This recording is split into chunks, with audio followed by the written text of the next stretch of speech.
Square alert অরিজিনালসের সমস্ত গল্পের update পেতে এখনই সাবস্ক্রাইব করুন আমাদের ইউটিউব চ্যানেল। এমন সময় দূরে কোথাও কুকুর ঘেউ ঘেউ করে উঠল, আর বিমলের গায়ে কাঁটা দিয়ে উঠল। তার রোম খাড়া হয়ে গেল। সে প্রচন্ড ভয় পেয়েছে। বিমল বুঝল আর থাকাটা ঠিক হবে না। সে কোনো রকমে ভেতরে এসে শুয়ে পড়ল।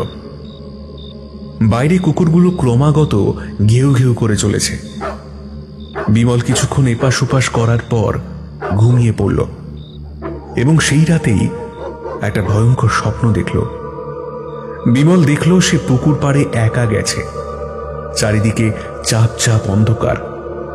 সে ঘাটের কাছে এসে দাঁড়ালো, হাতে একটা টর্চ লাইট। বিমল হাতে টর্চ দিয়ে এদিক সেদিক দেখতে লাগলো। হঠাৎই তার চোখে পড়ল ঘাটের দুধাপ সিঁড়িতে একটা বউ মতো কেউ বসে আছে। তার পরনে লাল শাড়ি। বিমল সেদিকে ভ্রু কুঁচকে তাকিয়ে রইল। জিজ্ঞেস করল, এই তুমি কে, আর এত রাতে এখানে কি করছো?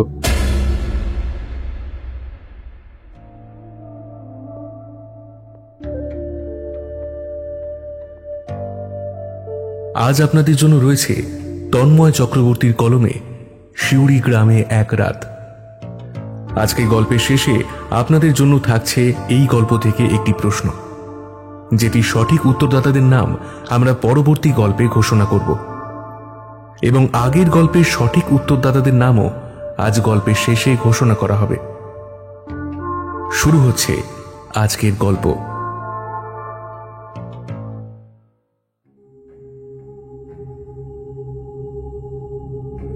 আজকের ঘটনাটা বলার আগে তোমাদের কয়েকটা কথা কয়ে রাখি। আজকের ঘটনাটাও একটু অন্যরকম। আচ্ছা, ধরুন আপনার আশেপাশে যদি অজানা বা আশ্চর্য কিছু ঘটে, তাহলে কেমন লাগবে বলুন তো?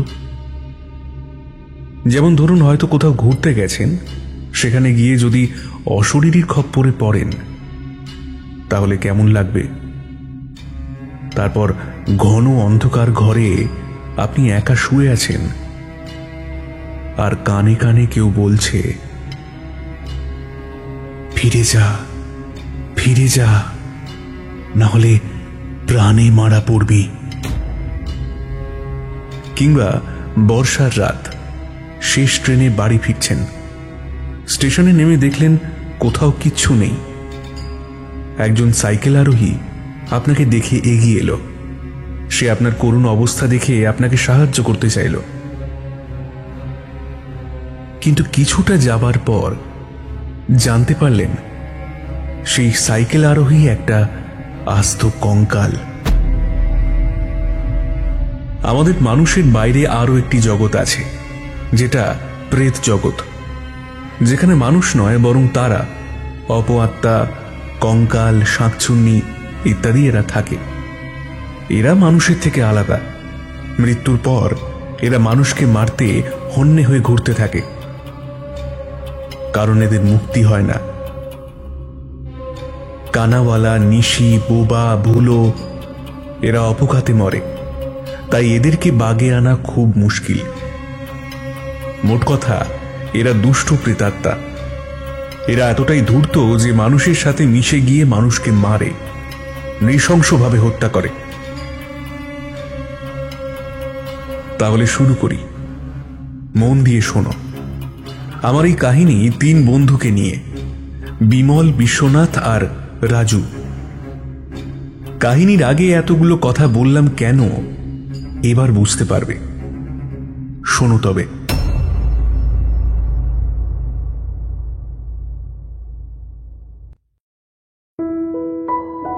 বিমল, বিশ্বনাথ ও রাজু তারা একে অপরের বন্ধু। ক্লাস 11 থেকে তাদের বন্ধুত্ব। এখন তারা বর্তমানে বিদ্যাসাগর কলেজে পড়াশোনা করছে, বিএ 2য় বর্ষ। একসাথে ঘোরা, সিনেমা দেখা, খেলা দেখা সবই। এদের 3 জনই অ্যাডভেঞ্চার প্রিয়, তবে সাধারণ কোনো অ্যাডভেঞ্চার নয়, ওই পাহাড় কিংবা সমুদ্রে নয়। তাদের অ্যাডভেঞ্চার একেবারে অন্যরকম। যেখানে ঝুঁকি আছে, ভয় আছে, যেখানে নিজেদের জীবন বাজি রাখা যায়। কোনো বহুদিনের পুরাতন অন্ধকার গুহার ভেতরে যাওয়া, কিংবা পরিত্যক্ত ভৌতিক বাড়িতে রাত কাটানো, আবার ঘন জঙ্গলে ঢুকে সেখান থেকে গুপ্তধন নিয়ে আসা, এইসব আর কি। এখানে তোমাদের এই তিনজনের একটু বর্ণনা দিই। বিশ্বনাথের পুরো নাম বিশ্বনাথ চক্রবর্তী, বয়স 22, রোগা ছিপছিপে চেহারা। বিশ্বনাথ কোনো কাজ করে না, তবে ইদানিং জ্যোতিষবিদ্যা নিয়ে চর্চা করছে। বিমলের পুরো নাম বিমল সেন, বয়স 23। বিমল তার বাবার ব্যবসা দেখাশোনা করে। ওদের ট্রাভেল এজেন্সি আছে। এছাড়াও দীঘা, পুরী, সিকিমে হোটেল আছে। বেশ রমরমা অবস্থা। রাজুর পুরো নাম রাজু দীক্ষিত, বয়স 22। সে বর্তমানে মোহনবাগান ক্লাবে সদ্য যোগ দিয়েছে। এরা তিনজনই কাজের ফাঁকে ফাঁকে নানান অভিযানে বেরিয়ে পড়ে, আর সেখানে গিয়ে এক অজানা রহস্যের সম্মুখীন হয়। বিপদের সম্মুখীন হলেও তাদের বন্ধুত্ব অটুট।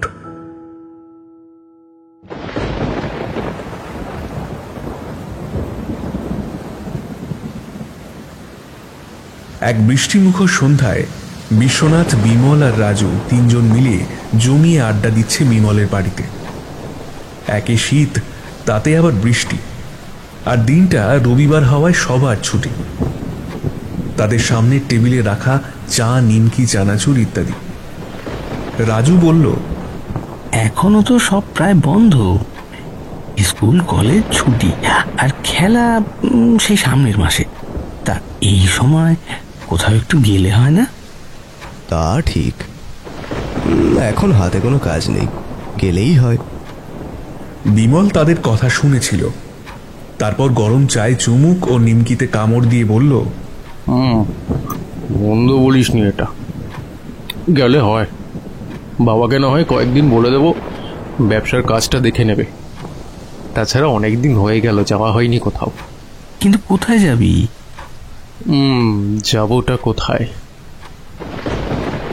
হ্যাঁ, আমাদের একটা পুরনো বাড়ি আছে বীরভূমের সিউড়ি গ্রামে, স্টেশন থেকে অনেকটা। ওখানে আমাদের একটা জমিদার বাড়ি আছে, মানে জমিদার বাড়ির মতো আর কি। বেশ বড় বাড়ি, কিন্তু ভেতরে পুকুর, বাগান, চাকরদের জন্য আলাদা ঘর রয়েছে। শুনেছি আগে নাকি বাইজি নাচের আলাদা একটা ঘর ছিল। অনেকদিন থেকে ভাবছি যাব, তারপরে আর যাওয়া হয়নি। বাহ, গেলেই হয়। বেশ ইন্টারেস্টিং মনে হচ্ছে। পুরনো বাড়ি, পুকুর সব মিলিয়ে দারুণ হবে। সে ঠিক, কিন্তু শুনেছি বাড়িটার নাকি একটু গোলযোগ আছে। মাঝে মধ্যে নাকি কি সব ওই ভৌতিক ও অদ্ভুত সব কাণ্ড ঘটে। রাত্রিবেলা নাকি কারোর কান্নার শব্দও শোনা যায়। সে হোক না, আমাদের অভিযান তো ভূত প্রেত নিয়ে। যদি রহস্যময় কিছু হয় তাহলে তো। হ্যাঁ, দারুণ হবে। আচ্ছা ঠিক আছে, আমি বাবার থেকে একটু জেনে নিয়ে তারপরে তোদেরকে সবটা জানিয়ে দেব। জানিস, আমারও কিন্তু বেশ ভালো রকম কৌতূহল আছে ওই বাড়িটা নিয়ে। পরের দিন বিমল বিজয়বাবুকে কথাটা বলতে বিজয়বাবু একটু থতমত খেয়ে গেল। তোরা ওখানে যাবি? সে কি রে, তাও ঘুরতে? না না, ওখানে যাওয়া ঠিক হবে না। যদিও ওই বাড়িটা আমার দাদা মশাইয়ের, কিন্তু ওখানে শুনেছি কি সব খুনটুন হবার পর নানান উৎপাত শুরু হয়। তাই বাড়িটাকে সবাই এড়িয়ে চলে। ওখানে মোহন খুড়ো থাকে, ও সব জানে। আরে বাবা, আমরা তো আর যুদ্ধ করতে যাচ্ছি না, কটা দিন গিয়ে আবার ফিরে আসবো। আর অসুবিধা হলে মোহন দাদুকে কটা দিন একটু ব্যবস্থা করতে বলে দাও। আচ্ছা, দেখছি। দিন চারেক পর ঠিক হলো শিউড়ি গ্রামে যাবার। বিজয়বাবু লোক পাঠিয়ে মোহন মিদ্যাকে সমস্ত কিছু বলে এবং তাদের থাকার ব্যবস্থা হয়। এবার শুধু যাবার অপেক্ষা। বিমল তার দুজন প্রিয় বন্ধুকে জানিয়ে দিল যে কখন বা কোন দিন যাওয়া হবে। মোহন মিদ্যা একসময় রাজবাড়ির দেখাশোনার কাজ করত। এখন নিজের বাড়ি আছে তার। মাঝে মাঝে রাজবাড়ির বাগান পরিষ্কার করে। দিনটা পৌষের হাড় কাঁপানো শীত। 3 বন্ধু রওনা দিল শিউরি গ্রামে। গ্রামে এই সময় প্রচন্ড শীত, তাই গরম জামা কাপড় নিয়েছে সঙ্গে। তারা ট্রেনে চেপে যাচ্ছে।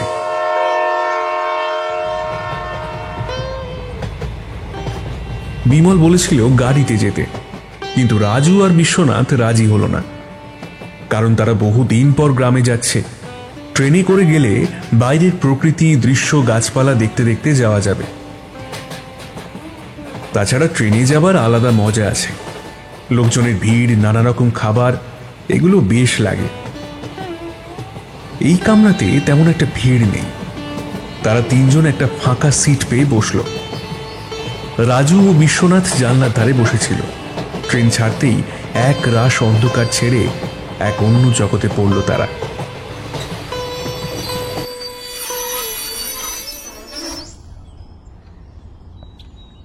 দুপুর নাগাদ সাঁইথিয়া স্টেশনে পৌঁছালো তারা। সেখান থেকে রিক্সা ধরে শিউরি গ্রাম। তারা রিক্সা চেপে পৌঁছালো সেখানে। রিক্সা থামলো মোহনের ঘরের সামনে। মোহনের পাকা ঘর, আগে মাটির কারুকার্য করা ঘর ছিল। সে আগে জমিদার বাড়ির দেখাশোনা করত, সেটা বলেছি। এখন সেই সব জমি জমা দেখেই তার চলে যাচ্ছে। ওর ছেলে মনিতোষ বর্তমানে শহর কলকাতায় চাকরি করে। মাসে একবার আসে, বাবা ও মাকে দেখে চলে যায়। ছেলে চাকরি পেয়েছে, তাই বাবা এখন নিশ্চিন্ত। ছেলে মনিতোষ তার বাবাকে আর কাজ করতে দেয় না। তাছাড়া মোহনের বয়স হয়েছে, এই বয়সে খাটুনি আর হয় না। বাবার কিছু জমানো টাকা ও ছেলের পরিশ্রমে এই বাড়িখানা তৈরি করেছে। বেশ বড় বাড়ি। মোহন দাওয়ায় বসেছিল। তাদের নামতে দেখে সে হাসি মুখে এগিয়ে এলো। আরে খোকা বাবু, যে কোনো অসুবিধা হয়নি তো? না কাকা। এরা তোমার বন্ধু নাকি? হ্যাঁ কাকা, আমার বন্ধু। মোহন তাদের খাতির করে গৃহে প্রবেশ করালো। তাদের থাকার ব্যবস্থা করা হয়েছে দোতলায়। তোমরা হাত মুখ ধুয়ে নাও, আমি খাবার ব্যবস্থা করছি। 3 জন বন্ধু মুখ হাত ধুয়ে ওপরে গেল। কিছুক্ষণ পর তারা নেমে এলো। তাদের জন্য বিপুল আয়োজন করা হয়েছে, যেমন মাছ, মাংস, ডাল, 5 রকম ভাজা ইত্যাদি। তারা দেখল 3 জনের জন্য আসনেরও ব্যবস্থা করা হয়েছে। কাঁসার থালায় আহারের ব্যবস্থা হয়েছে। শহরের মতো নয়, এই যেন অন্য জগৎ। তারা 3 জন আসনে বসল। বিমল ভাতে কিছুটা ডাল ঢেলে মোহনকে প্রশ্ন করল, কাকা, ওই পুরনো বাড়িটার কি খবর গো? পরিষ্কার করে রেখেছ? মোহন যেন একটু ভয় পেল, ঘাবড়ে গিয়ে বলল, হ্যাঁ, পরিষ্কার করা আছে। ওখানে একজন চাকর থাকে, নাম নন্দু। কেন বলো দেখি? না, এমনি জিজ্ঞেস করলাম। আমার বাবা বলছিল ওটার নাকি একটা ইতিহাস আছে। তুমি কি এ ব্যাপারে কিছু জানো? এখন খেয়ে নাও, পরে বলবো খনি। তারা আর কোনো কথা না বলে খেয়ে উঠে পড়ল। দুপুরে একটু বিশ্রাম নিয়ে তারা গ্রাম ঘুরতে বেরিয়েছিল। সন্ধ্যার আগেই ফিরে আসে। সবে অন্ধকার হয়েছে, তাতেই কি শীত, হাড় কাঁপানো ঠান্ডা। সন্ধ্যাবেলা মোহন সবার জন্য চা নিয়ে এলো, তার সাথে গরম পরোটা আর আলু ভাজা। বাপরে, এত সব খাবার! তোমরা শহরের লোক, আমি যেটুকু পেরেছি সেটুকু করেছি। তারা খাওয়া শুরু করলো। মোহন মিদ্যা একটি বিড়ি ধরিয়ে টান দিল। এবার বলো তো, রাজবাড়িটার সমস্যা কি? এটা তোমাদের বাড়ির পূর্ব ইতিহাস। তোমাদের কোনো এক দাদুর ভাই হবে, সেই ছিল এই বাড়ির শেষ কর্তা। তারপর আর কেউ বেঁচে নেই। একটা ভয়ানক অভিশাপ গ্রাস করেছিল ওই ওই রাজবাড়িকে। সে বড় ভয়ানক ঘটনা হে। সেই ভয়ঙ্কর ঘটনা হওয়ার পর থেকে ওদিকে কেউ চায় না। তবে শুনেছি মাঝে মাঝে 2-1 এসে থাকে বটে, কিন্তু তারা রাতে কি সব যেন দেখে ভয় পায়। আর ওই বাড়ির পেছনের দিকে একটা বড় সড়ো পুকুর আছে। ওই পুকুরটা পরিত্যক্ত, কেউ যায় না। লোকে বলা কওয়া করে ওই পুকুরে নাকি আত্মা আছে, একটা একটা মেয়ের আত্মা।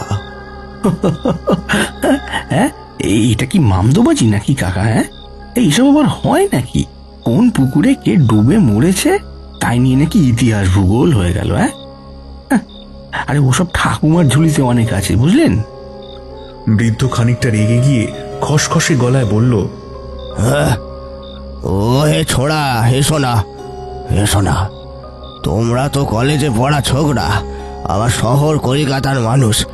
সেখানের দুনিয়া আর এই দুনিয়া আকাশ পাতাল পার্থক্য হে।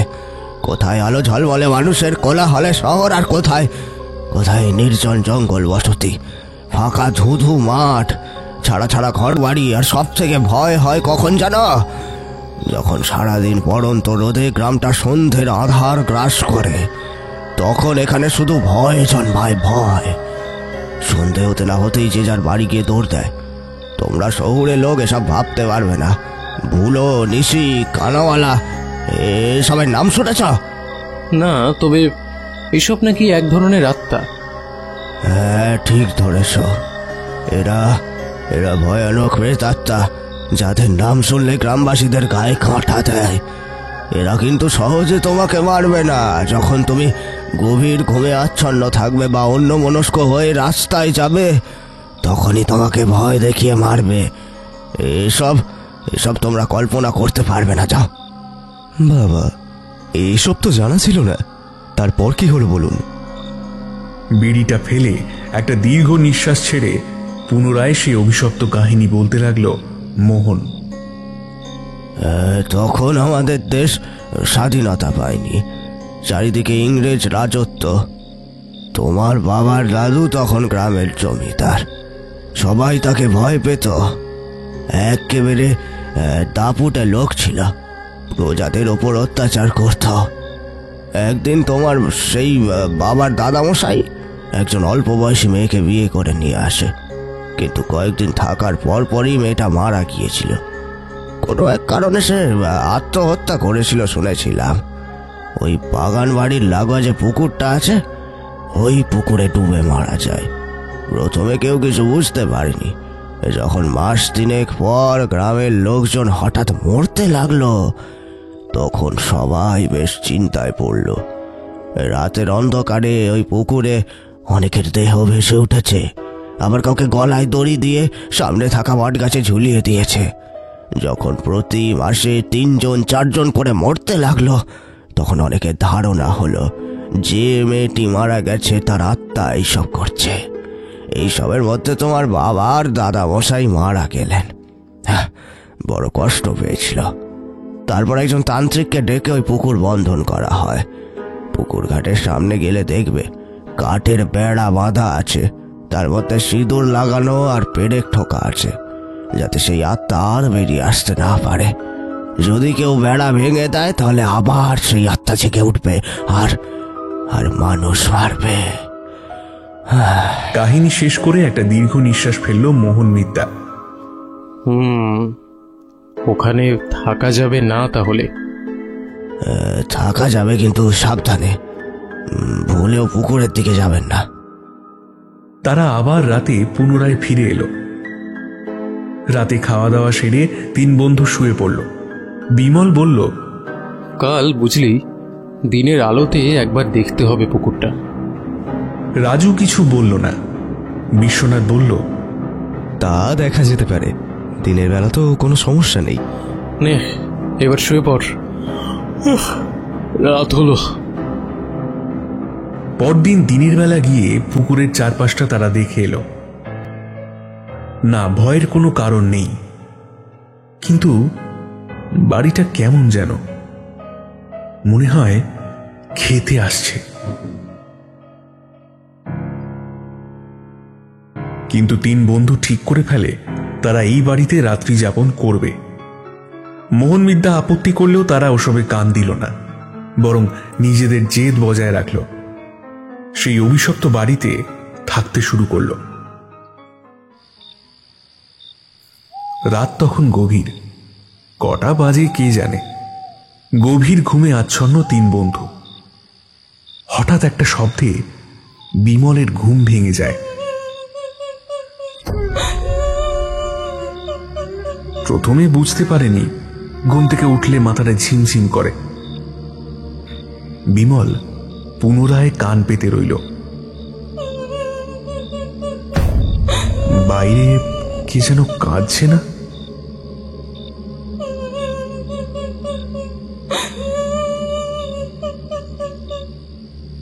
বিমল চোখ রগড়ে বিছানা থেকে নামল। তারপর হঠাৎই দরজা খুলে বাইরে এলো। বাইরে চাপ চাপ অন্ধকার। বাগানের ওপারে চাকর বংশী থাকে, তার ঘরে আলো জ্বলছে। তবে কি সে জেগে আছে? বিমল ভাবল এ নিশ্চয়ই তার মনের ভুল, হয়তো স্বপ্ন দেখছিল কোনো। সে দুঃস্বপ্ন ভেবে যেই চৌকাঠ পেরিয়ে ঘরে ঢুকল, আবার সেই কান্নার শব্দ। সে আবার বারান্দায় এসে এদিক ওদিক চাইল, কই কিছু তো নেই। বিমল বারান্দার শেষে এসে পুকুরের দিকে তাকালো। অন্ধকারে কিছুই চোখে পড়ল না। এমন সময় দূরে কোথাও কুকুর ঘেউ ঘেউ করে উঠল, আর বিমলের গায়ে কাঁটা দিয়ে উঠল। তার রোম খাড়া হয়ে গেল। সে প্রচন্ড ভয় পেয়েছে। বিমল বুঝল আর থাকাটা ঠিক হবে না। সে কোনো রকমে ভেতরে এসে শুয়ে পড়ল। বাইরে কুকুরগুলো ক্রমাগত ঘেউ ঘেউ করে চলেছে। বিমল কিছুক্ষণ এপাশ ওপাশ করার পর ঘুমিয়ে পড়ল এবং সেই রাতেই একটা ভয়ঙ্কর স্বপ্ন দেখল। বিমল দেখল সে পুকুর পাড়ে একা গেছে। চারিদিকে চাপ চাপ অন্ধকার। সে ঘাটের কাছে এসে দাঁড়ালো, হাতে একটা টর্চ লাইট। বিমল হাতে টর্চ দিয়ে এদিক সেদিক দেখতে লাগলো। হঠাৎই তার চোখে পড়ল ঘাটের দুধাপ সিঁড়িতে একটা বউ মতো কেউ বসে আছে। তার পরনে লাল শাড়ি। বিমল সেদিকে ভ্রু কুঁচকে তাকিয়ে রইল।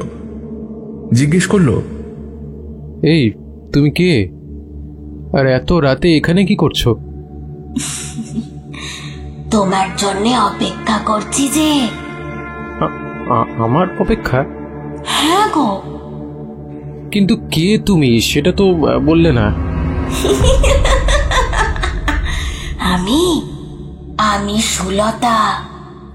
এই বলে মেয়েটি শরীরটা সামনে রেখে মাথাটা ঘোরালো, আর তার সেই বিকৃতি মুখশ্রী দেখে আর্ত চিৎকার করে পড়ে গেল বিমল। হাতে টর্চটা মাটিতে গড়াগড়ি খাচ্ছে। বিমল দেখল মেয়েটার মুখটা কঙ্কাল সার। চোখ বলতে কিছুই নেই। সে বিমলের দিকে তাকিয়ে হাসছে।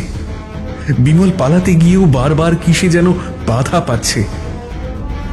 সে ভালোভাবেই বুঝল মেয়েটি অশরীরী। মেয়েটি তার লম্বা হাত দিয়ে বিমলের গলা চেপে ধরল, আর বিমল বাঁচার জন্য ছটফট করতে লাগলো। তখন ভোর হয়েছে। বিমল আর্তনাদ করে বিছানায় উঠে বসল, আর গলায় দু হাত দিয়ে বলতে লাগলো, বাঁচাও, বাঁচাও। আরে কি হয়েছে তোর? এই আর চিৎকার করছিস কেন? আরে কিছু না, একটা ভয়ানক স্বপ্ন দেখলাম। ভয়ার্ত গলায় বলে বিমল। তারা তিন মূর্তি উঠে চোখে মুখে জল দিল। তখন বেলা হয়েছে। বারান্দায় তিন বন্ধু টেবিলে বসে কথা বলছে। চাকর নন্দু চা, বিস্কুট ও চানাচুর নিয়ে এলো। বলল, চা খান বাবু, 8 ঘন্টা পর জল খাবার দিচ্ছি। চা খেতে খেতে বিমল গত রাতের ঘটনাটা বলল। রাজু শুনে বলল, হতে পারে, কিন্তু আমাদের ঘুম তো জানিসই, চোর এলে আবার ঘুম ভাঙে না। বিমল আবার অন্যমনস্ক হয়ে গেল। গত রাতে দুঃস্বপ্নটা বারবার তাকে ভাবিয়ে তুলছে। কোথায় আনন্দে কাটাবে ভেবেছিল, কিন্তু এখন তার ভাবনা চিন্তাগুলো ওলট পালট হয়ে যাচ্ছে। রাজু বলল, চল তো দিনের বেলা পুকুর ধারটা ঘুরে আসি। বিমলের যাওয়ার ইচ্ছে ছিল না, কিন্তু বন্ধুদের অনুরোধে তাকে যেতেই হলো। দিনের বেলা কোনো ভয় নেই, তারা সবাই পেছনের পুকুরে গেল। পুকুরটা বেশ বড়, চারিদিকে কাঁটার ঝোপ, বড় গাছ নেই বললেই চলে। রাজু ফটো তুলছে আর এদিক সেদিক দেখছে। পুকুরে একটি পাকা ঘাট আছে, তবে ঘাটে কেউ নামে না। বাঁশ আর তার দিয়ে ঘিরে দেওয়া হয়েছে, যাতে কেউ ভুলেও নামতে না পারে। সেই পাকা ঘাটের কাছে একটা ফুল গাছ ছিল, গোলাপ ফুলের গাছ, বেশ টকটকে লাল গোলাপ। রাজু সেই গাছটার সামনে বসে ছবি তুলছে। হঠাৎ একটা ব্যাপার ঘটল। রাজু গোলাপ গাছে হাত দিতেই চমকে উঠল। সে অস্ফুট শব্দ করে গাছটা ছেড়ে দিল। বিমল ও বিশ্বনাথ তার সামনে এলো। কিরে, কি হলো? চমকে উঠলি কেন? আরে আরে গাছে হাত দিতেই কেমন যেন একটা কারেন্টের মতো লাগলো। কি যে বলিস, হয়তো আঙুলে গোলাপ কাঁটা ফুটেছে, দেখ ভালো করে। রাজু তার বাঁ হাতের তর্জনী দেখল, সেখান দিয়ে সামান্য রক্ত পড়ছে। বিশ্বনাথ বলল, ওই দেখ, বললুম তো, শিগগিরই চল, ওষুধ দি। তোরা যা, আমি একটু পরে আসছি। বিমলকে অন্যমনস্ক দেখে তারা আর কিছু বলার সাহস পেল না। গোলাপ গাছের পাশে একটা বেড়া বাঁধা ছিল। বিশ্বনাথ ও রাজু চলে আসার পর বিমল সেই বেড়া খুলে ফেলল। আজকাল বিমল রাজু ও বিশ্বনাথের ঘরে ঘুমায় না, তার পাশে আরেকটি ঘর আছে, সেই ঘরে রাতে ঘুমায়। তবে সে একা নয়, রাতে দুটি মানুষ বাস করে সেই ঘরে। একটি স্ত্রীলোক নিয়মিত তার ঘরে আসে। রাতে তাদের মধ্যে অনেকক্ষণ কথা হয় এবং ভোর হলেই সে চলে যায়। বিমল আগের মতোই আবার থাকে, শুধু স্ত্রীলোকটির সঙ্গে কথা বলার সময় তার বুদ্ধি, চেতনা, শরীর অবশ হয়ে যায়, যেন পৃথিবীর শ্রেষ্ঠ সুখ তাকে পেয়ে বসে।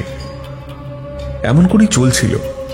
বিশ্বনাথ ও রাজু বিমলের হঠাৎ পরিবর্তনে ভারী অবাক হয়েছে। এই কদিনে ওর শরীর ভেঙে গেছে, রোগা হয়ে গেছে, মাথার চুল এলোমেলো, চোখের গোড়ায় কালো দাগ পড়েছে, আর থেকে থেকে বিড়বিড় করে। খাওয়া দাওয়া প্রায় বন্ধ। সবাই বেশ চিন্তায় পড়ল। বিশ্বনাথ একবার জিজ্ঞেস করাতে তাকে তো প্রায় মেরে ফেলে। প্রায় হাতাহাতি অবস্থা। একদিন রেগে গিয়ে বলল, এই শোন, তোদের এসবে মাথা ঘামাতে হবে না। যদি ভালো চাস তো এখান থেকে কেটে পড়, না হলে কিন্তু মরবি। আর তাছাড়া আমি তোদেরকে সঙ্গে আসতে বলিনি, তোরাই আমার সঙ্গ লাভ করেছিস। যা যা যা, কেটে পড়, কেটে পড়, আমাকে একা থাকতে দে। রাজু কিছু বলার সাহস পায় না। বিশ্বনাথ তার প্রিয় বন্ধুর এমন আচরণে বেশি অবাক হল। তবে কি সে যা সন্দেহ করছে তাই? আর যদি তাই হয় তাহলে তো বিপদ, ঘোর বিপদ। বিশ্বনাথ ব্রাহ্মণ সন্তান, পুজো আচ্ছা করে ইদানিং বাস্তুবিচার, কুষ্টিবিচার, হস্তরেখা ইত্যাদি শিখছে। পুজো আচ্ছা করে ইদানিং বাস্তুবিচার, কুষ্টিবিচার, হস্তরেখা ইত্যাদি শিখছে। তার গুরুদেব প্রলয় শঙ্কর মুখুজ্জে, নিবাস হাওড়া শালকিয়া। বিশ্বনাথ বুঝল এখানে থাকা ঠিক হবে না, বরং রাজুকে নিয়ে কলকাতায় ফিরে যা করার তাড়াতাড়ি করতে হবে। সেই রাতে বিশ্বনাথ ও রাজু দুজন পরামর্শ করল এবং পরদিন ভোরে কাউকে কিচ্ছুটি না জানিয়ে, এমনকি বিমলকেও না জানিয়ে তারা চলে গেল। এদিকে ভোরবেলা রাজু ও বিশ্বনাথকে দেখতে না পেয়ে বেশ বিচলিত হয়েছে বিমল। বাড়ির চাকর নন্দুকে জিজ্ঞেস করতে সে বলল, আগে না, বাবু তো কিছু বলে যায়নি। বিমল আফসোস করলেও সে বেঁচে গেছে, কারণ যত চিন্তার কারণ ছিল বিশ্বনাথ।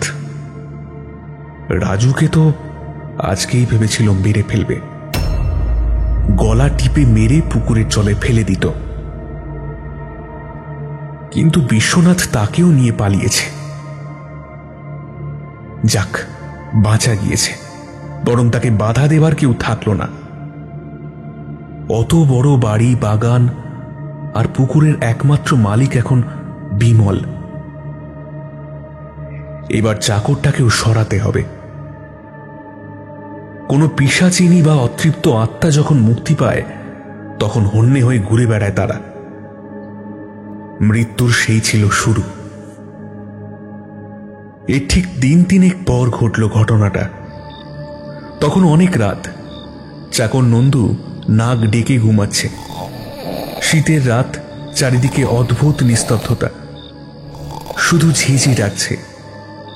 নন্দু চিত হয়ে শুয়েছিল। পাশ ফিরে দেখল একটা মেয়ে তার খাটে বসে আছে। নন্দু প্রথমে ভেবেছিল স্বপ্ন দেখছে, তারপর চোখ রগড়ে বিছানায় চমকে উঠে বসল। সে দেখল খাটের এক কোণায় একটি মেয়ে বসে আছে, তার মাথা ঘোমটা দেওয়া। নন্দু জড়ানো গলায় জিজ্ঞেস করল, अरे तुम कौन हो? এখানে কি চাই? তার কথায় মেয়েটি হেসে ওঠে। বড়ই মধুর হাসি, যেন কোনো বাচ্চা ছেলে না জেনে কথা বলছে। মেয়েটি মুখ না তুলে বলল, তোমার সাথে গল্প করতে এলাম যে। अरे लेकिन तुम हो कौन? আমি তোর জম।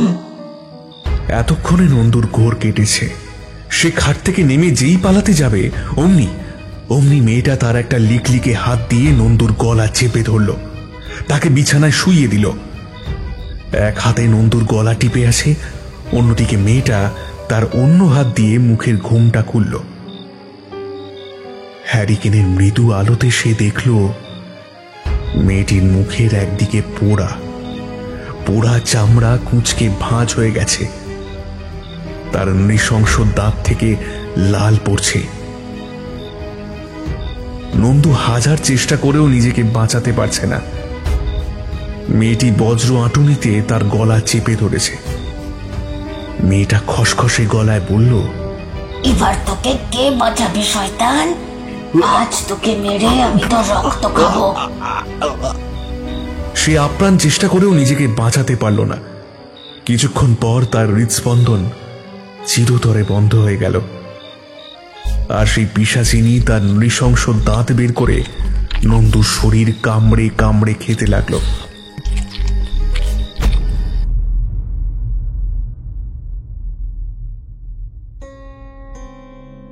পরের দিন সাত সকালে নন্দুর খোবলানো মৃতদেহ ভেসে উঠল পুকুরে। শীতের সকাল হলেও রাস্তা দিয়ে ভোরবেলা অনেকে যায়, তারাই দেখে দৃশ্যটা। পুকুরটা কাঁটা তার দিয়ে ঘিরে দিয়েছে বটে, কিন্তু দূর থেকে দেখা যায়। অনেকে জানে এই পুষ্করিণীর রহস্য, তাই এড়িয়ে চলে। কিন্তু অমন একটা মৃতদেহ দেখে সবাই থমকে গিয়েছিল। একটু বেলা হলে পর অনেকে ভিড় জমে গেল।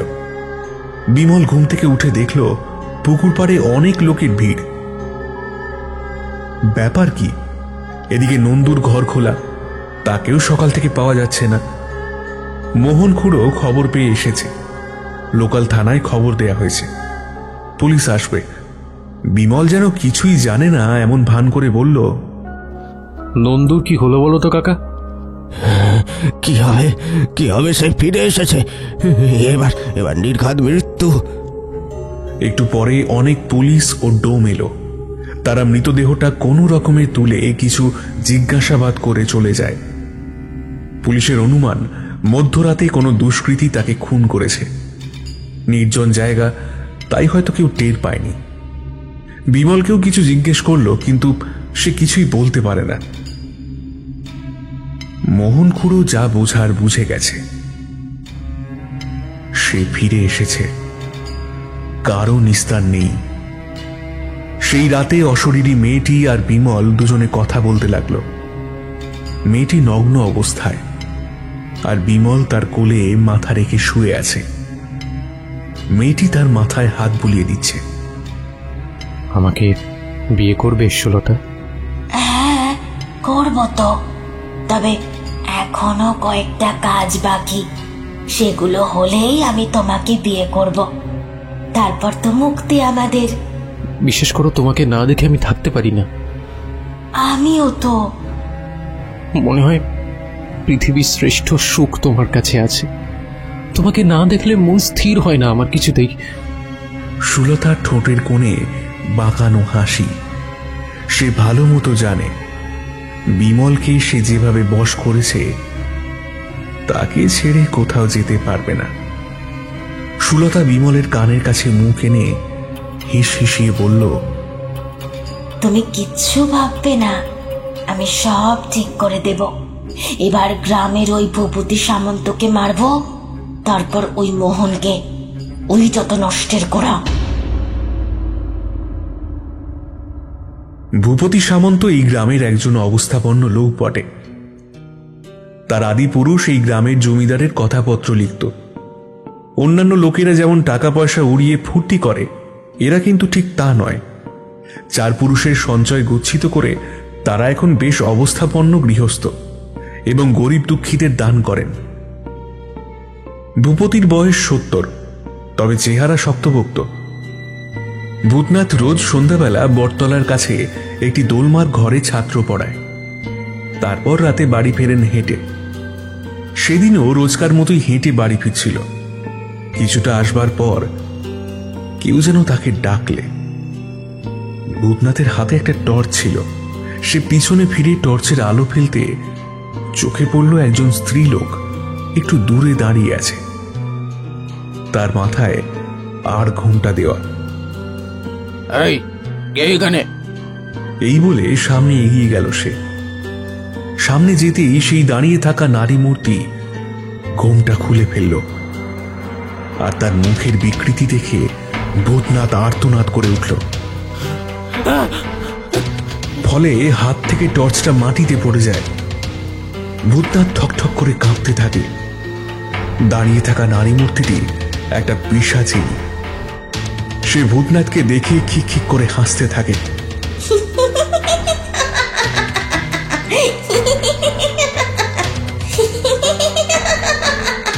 ভূতনাথ নিজেকে বাঁচানোর জন্য ছটফট করতে লাগলো। তবে সে কয়েক মুহূর্তের জন্যই। কিছুক্ষণ পর ভূতনাথ জ্ঞান হারালো, আর সেই পিশাচিনী তার শরীরের মাংসপিণ্ড ছিঁড়ে ছিঁড়ে খেতে লাগলো। একটা জমে থাকা অভিশাপ ধীরে ধীরে ধোঁয়ার মতো ছড়িয়ে তার রাজত্ব বিস্তার করতে লাগলো, আর শিকার করতে লাগলো নরমানব। এরপর আরো কয়েকজন প্রাণে মরল নৃশংসভাবে।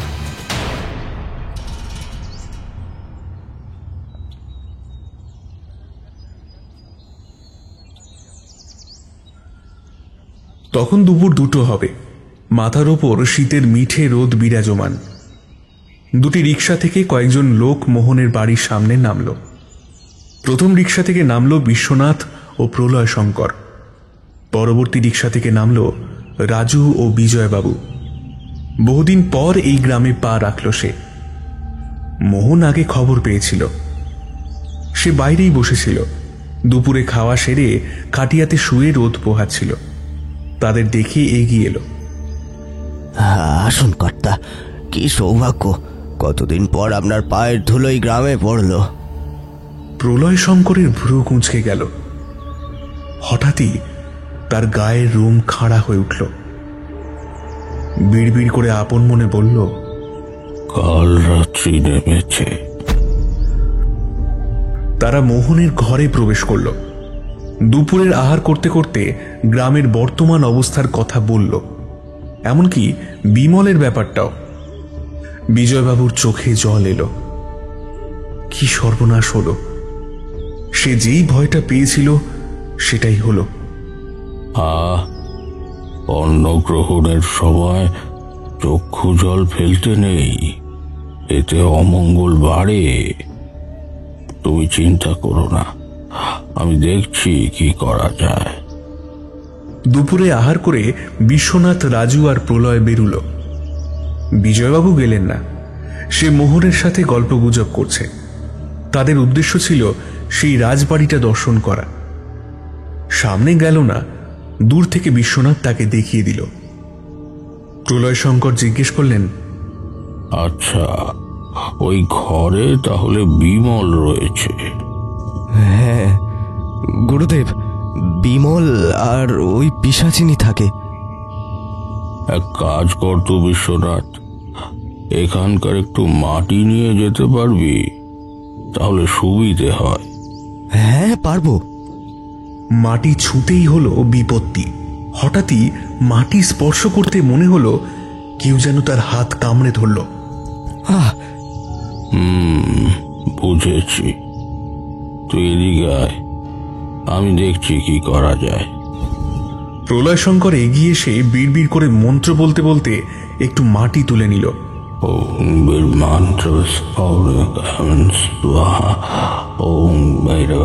তারপর তারা সেই স্থান পরিত্যাগ করল। সেদিন সন্ধ্যায় মোহনের ঘরে সবাই বসেছিল। বাইরে বেশ শীত, ঘরের দরজা বন্ধ করা, গায়ে শাল চাদর গরম জামা কাপড় দিয়ে সবাই বসেছে। তাদের জন্য চা, চানাচুর ও নিমকি নিয়ে এলো মোহন। মোহন গ্রামের লোক, খাতির যত্ন করতে সে জানে। চা খেতে খেতে প্রলয়শঙ্কর বলল, বিজয়, ব্যাপারটা খুব একটা ভালো নয়। তোমার ছেলেকে ওই পিশাচিনী বশ করেছে, ঘোর বিপদ।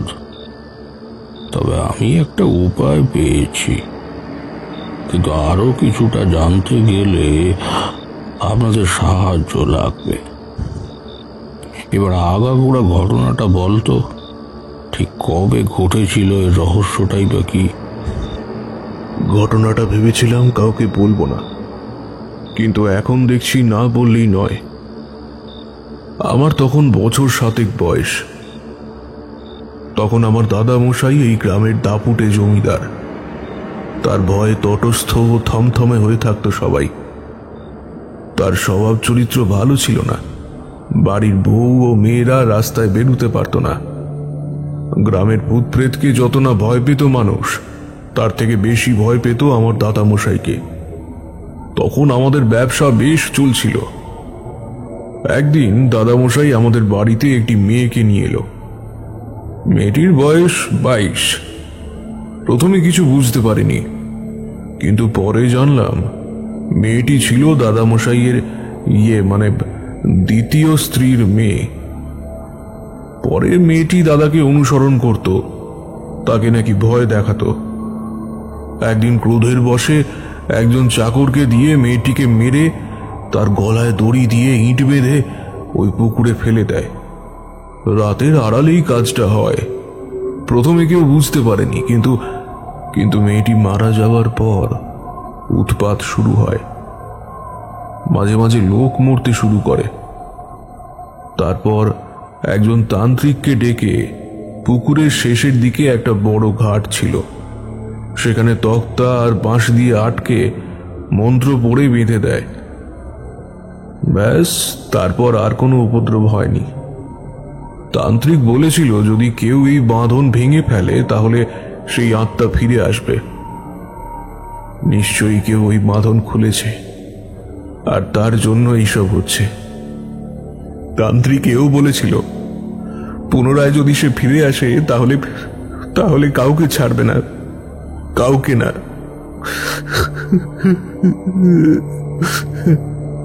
প্রলয়শঙ্কর তার কাঁধে হাত রেখে বললেন, কি আশ্চর্য দেখুন, আপনাদের বংশের একজনকে বেছে নিয়েছে ওই পিশাচিনী। সে জানে যার জন্য তার মৃত্যু হয়েছে তাকেই স্বীকার করবে। যাই হোক, তোমার ছেলেকে বাঁচানোর একটা উপায় আছে। সেটা হলো ওকে ছলে বলে কৌশলে যেভাবেই হোক ওই বাড়ির বাইরে আনতে হবে, তাহলেই তাকে বাঁচাতে পারবো। নতুবা ওই বাড়ি জ্বালিয়ে নিশ্চিহ্ন করে দিতে হবে। এতে বিমলের প্রাণের আশঙ্কা আছে। তবে কাল যে কোনো প্রকারে বিমলকে বাইরে নিয়ে আসতে হবে। আমি কাল নিজে যাব সকালে, কোনো সমস্যা নেই। আমি ওই স্থানের মাটি তুলে এনেছি। কাল সকালেই আমি যাব, বিমলকে নিয়ে আসব। তারপর পূজা করে ওই মায়াবী পিশাচিনীকে আমি বধ করব। আমাকে কাল জোড়া মুরগি এনে দিও তো। ভগবান জানে কি হবে। রাতে যখন সবাই শুয়ে পড়ে তখন নিজের ঘরে পায়চারি করছিল প্রলয় শঙ্কর। হঠাৎ এমন সময় বাইরে একটা খিক খিক হাসির শব্দ শোনা গেল।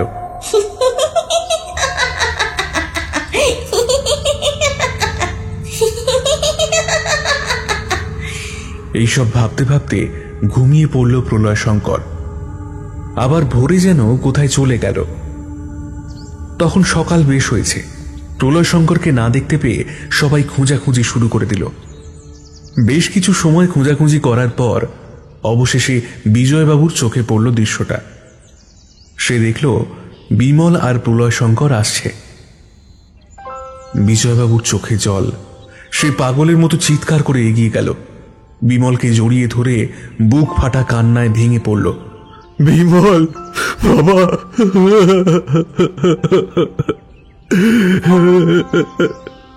বিমল তার বাবাকে আলিঙ্গন করল।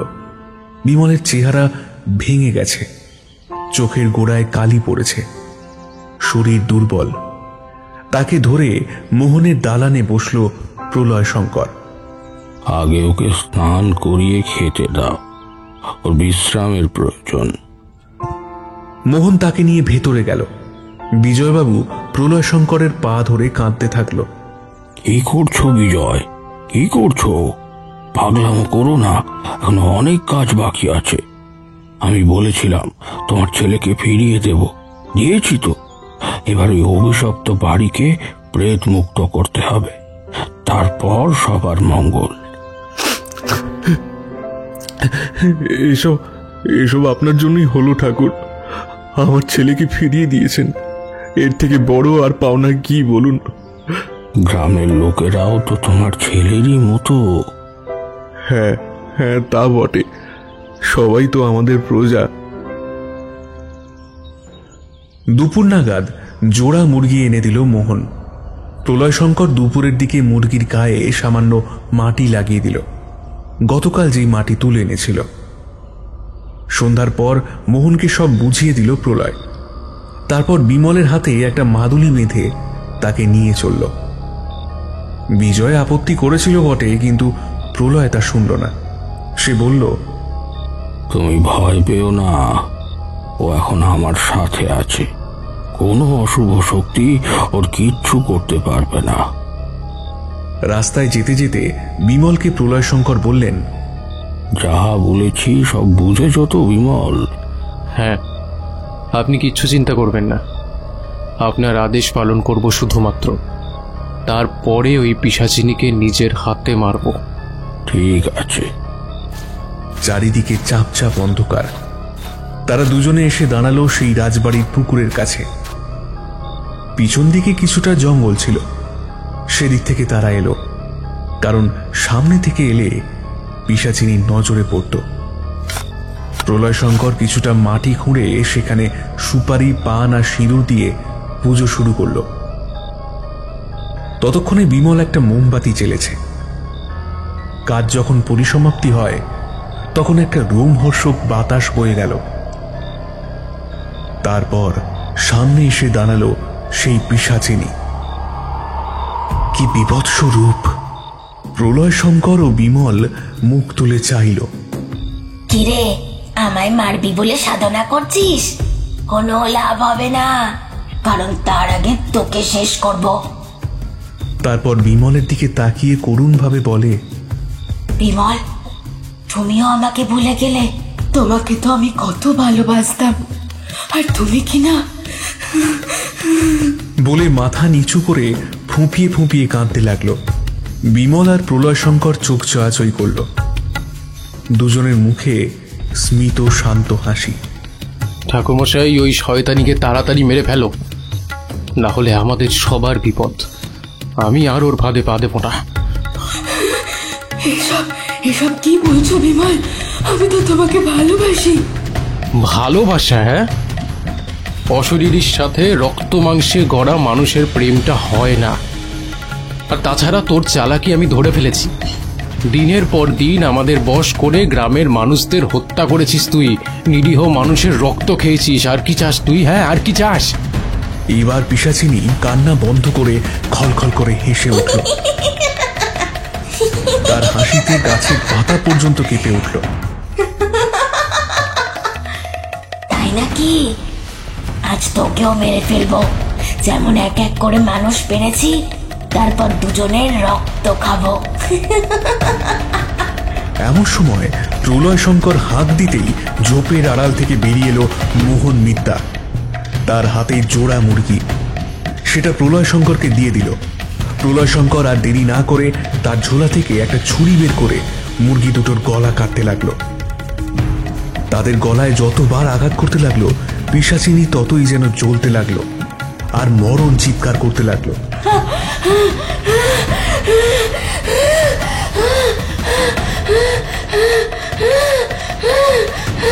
সে কি শব্দ! প্রলয় শঙ্করের চোখ মুখ পাল্টে গেছে। যখন তার কাজ শেষের দিকে, তখন বিমলকে বলল, বিমল, মোমবাতিটা ছুঁড়ে মার। বিমল আর বাক্যব্যয় না করে জ্বলন্ত মোমবাতি ছুঁড়ে দিল সেই পিশাচিনীর গায়ে। আর সেই পিশাচিনী ছটফট করতে লাগলো। দাউ দাউ করে জ্বলছে আগুন, আর সেই আগুনের দিকে তাকিয়ে আছে মোহন, প্রলয় আর বিমল। কিছুক্ষণ পর আগুন ধীরে ধীরে নিভে এলো আর তারা বাড়ি ফিরল।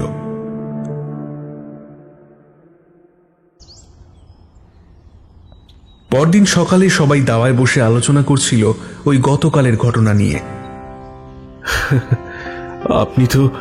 আপনি তো বাজিমাত করে দিলেন ঠাকুর। যা কিনা এতদিন অভিশপ্ত ছিল, আজ সেই অভিশাপ থেকে পাপ মুক্ত করলেন আপনি।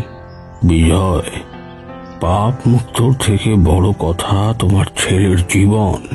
বিমল আমারও ছেলের মতো। তার যদি কিছু হয়, আপনার আমার দুজনেরই কষ্ট। আসলে সত্যি বলতে কি, আমরা বেশ কম জানি। আমাদের আশেপাশে এমন কিছু আছে যা অলৌকিক হলেও বাস্তব, অবিশ্বাস্য হলেও বিশ্বাস করতে হয়। ওই মেয়েটিকে তোমার দাদামশাই মেরে পুকুরে ফেলেছিল। পরে সেই আত্মা মায়াবী পিশাচিনী হয়ে পুকুরে বন্দী ছিল। বিমল তার অজান্তেই তাকে মুক্তি দেয়, আর সেই বিমলকে তার মায়াজালে জড়িয়ে ফেলে। সেখান থেকে শুরু হয় মানুষ হত্যা। তবে আর ভয় নেই। কিন্তু বিশ্বনাথ যদি আমাকে সবটা না বলতো, তাহলে আর বিমলকে বাঁচানো যেত না। ভগবান বিপদকালে আমাকে পাঠিয়েছে তার দূত হিসেবে। এবার একটা ভালো দিন দেখে যজ্ঞের আয়োজন করো। আমি সেই যজ্ঞ করব তোমাদের মঙ্গলের জন্য। জয় মা ভবানী।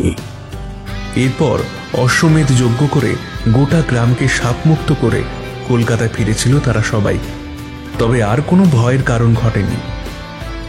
আজ প্রলয় শঙ্কর নেই, বিজয় ও মোহন মিত্তাও নেই। শুধু আছে বিমল আর বিশ্বনাথ, যারা সেই অভিযানের সাক্ষী। মাঝে মাঝেই ঝড় বৃষ্টির রাত হলে বিমলের চোখে ভেসে ওঠে সেই অভিশপ্ত অভিযান। আজকে আপনাদের জন্য যে প্রশ্নটি রয়েছে সেটি হল, মায়াবী পিশাচিনীকে বধ করার জন্য কি আনা হয়েছিল?